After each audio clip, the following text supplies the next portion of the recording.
Manifestation of the Sovereign Path. An essay by James Mahu. Question. There is so much talk in social media about manifestation, and how to do it, and how to make our lives more successful and joy-filled. I don't see much about that in your writings. Why? Answer. Manifestation implies that we are in a world not of our making. As if 99% of our local universe is not an extension of our consciousness. However, we can manifest the other 1% if we follow the correct process, speak the right mantra, persist the right amount of time, and visualize the right picture. We can manifest that new car or home, or that loving relationship we've always desired. Then we can make our lives better, by adding that 1% that's missing. We believe we are like ships on the sea of a baseline reality, completely independent of us, and then somehow we can create a new direction upon this sea. Remodel the ship we sail in. Change the direction of the winds or abate the storms. We can float upon this sea of reality and explore new worlds, which increasingly, through the power of manifestation, are molded into our desires. However, the baseline reality is our creation. That is our local universe, the universe of a single moment in spacetime. That is what we create for logical reasons, which happens to be the outgrowth of our beliefs and behaviors. That which we are is our manifestation. That which we exist in is our manifestation. I'm suggesting that everything is a manifestation, so manifestation is not about learning how to manifest, we already do that, it is about controlling our local universe to acquire the things we deem important. There is nothing wrong with desiring a nice home or successful career. However, in manifestation it is important to understand what we desire.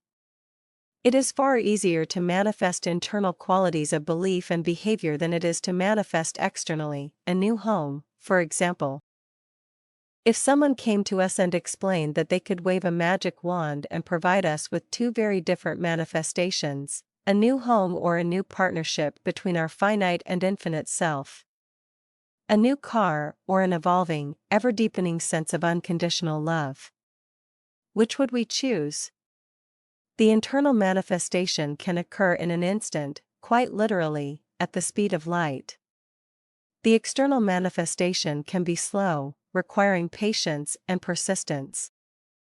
The internal manifestations are behavioral, while the external manifestations are usually material objects that require no change in behavior relative to us.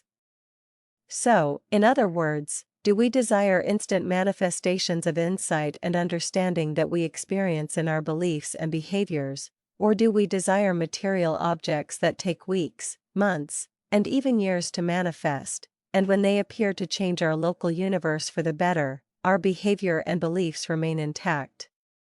No real change. In a sense, manifestation is either conscious or subconscious. It occurs at both a sovereign or group level. It is always happening at one stage or another. We are constantly manifesting in inceptional stages, and experiencing the final manifestation of the object or state desired. Because so much of our manifestation is subconscious, particularly at the inception of a desire, we do not often have a conscious desire, where we willfully declare what we want to manifest. This is not to say that a willful declaration enhances our abilities to manifest, but this does create alignment between the internal, inceptional states of our subconscious, and our conscious mind. This alignment hastens our manifestation. Our subconscious is more prone to suggestion from the culture, educational system, and family and friends, than our conscious mind and feelings. It is maneuvering to supply us with the things we are programmed to desire. Our subconscious and our imaginative faculty are very powerful manifestors, and our conscious mind, body, and feelings react to the things they have created, as if someone or something else had created them.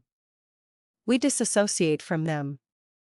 We are good or we are not. We are deserving or we are not. We are lucky or we are not.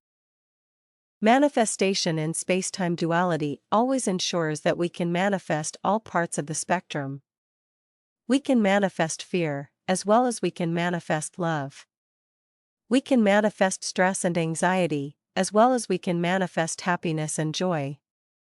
We can manifest that new car or home just as well as we can manifest their absence. Our local universe is what we manifest. And this local universe is not simply the physical world. It is all dimensions we exist in, and these include our infinite self. We are capable of manifesting from the inceptional state of our infinite self, our finite self, or a partnership of the two. Almost all of the manifestation techniques, manuals, books, podcasts, and seminars are focused on the finite self acquiring the objects of their desire. Again, this is not something to judge, it is something to be aware of. It is important to be aware that we manifest our local universe, and that we can manifest from different states of consciousness, by choice. I am suggesting that our manifestation abilities, those innate abilities, are refocused on the internal partnership between our finite and infinite self. How this partnership can manifest beliefs and behaviors that interpret and express imperfect, unconditional love. If we focus there, we can manifest a local universe that is in service to one and all, on every level in which we exist as an infinite self. This is not a belief in religion or science. It's something in between, because it is so perfectly subjective, personal, and sovereign. It is not a single root in religion or science, yet its echoes can be found in both. To manifest such a local universe does not mean we cannot manifest abundance and harmony in our material life. They are more connected than they are misaligned or working at cross purposes. Thus, manifestation is a refocusing on the internal partnership between our finite self and our infinite self. It is being conscious of the program that insinuates itself into our subconscious and is amplified by our imagination. It manifests beliefs and behaviors that naturally evolve into an understanding of how they can be expressed into our local universe, and how our life stream can be reinterpreted into the broadest arc of imperfect, unconditional love. This is the manifestation of the sovereign path.